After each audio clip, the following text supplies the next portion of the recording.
Ingat baheula keur jaman budak sapresep kokojayan. Kacaritakeun nama Mangnan. Ngojay teh di Waduk Dharma. Ya Allah ya Rabbi, ting keur ngojay teh aya nu ngagintak Mangnan. Teu ingat tuh, teh lulun sama teh ngaon lu. Ngan untung we salamet alhamdulillah. Matak aing ngojay teh paur teh Mangnan kudu hati-hati. Coba lamun ngagintak anak-anak kanjut, wah, enggeus ngejahjer meureun. Untung wae ngagintak teh teu kada kanjut Mangnan.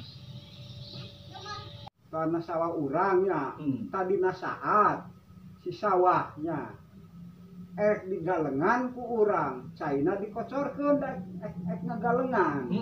Nah, ari geus digalengan, ari urang balik rai isuk aya lauk.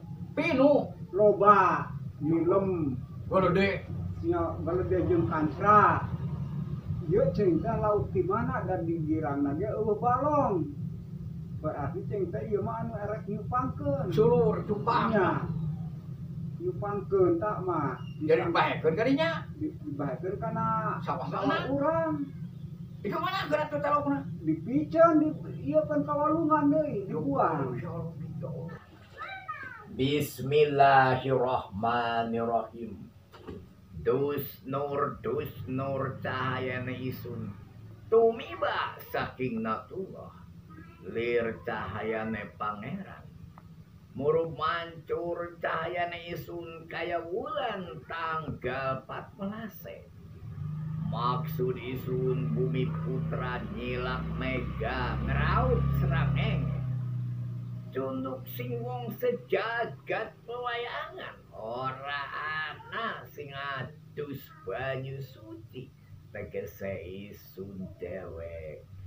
Memang maka tanpa model ku urang makan teu nginguna. Ari kudu nginguna mah ciri. Ari kudu nginguna mah apal. Urang mah pernah manggih teh tuyul. Dina mobil Mangnan. Memorang da aya tuyul teh. Aya tuyul tuh mobil halus Mangnan. Membawa awewe dasar atuh tuyul Eta mah tuyul koruptor loba duitna teh mah. Tuyul koruptor Mangnan dasar zaman ayeuna. Sing eling ka Allah, sing takwa ka Allah, sing tobat ayeuna teh. Akhir zaman Imam Mahdi Ratu Adil, urang Sunda tere dongkap tere manggung yo. Urang sambut ku sadayana. Wassalam timang Cep Hendriana.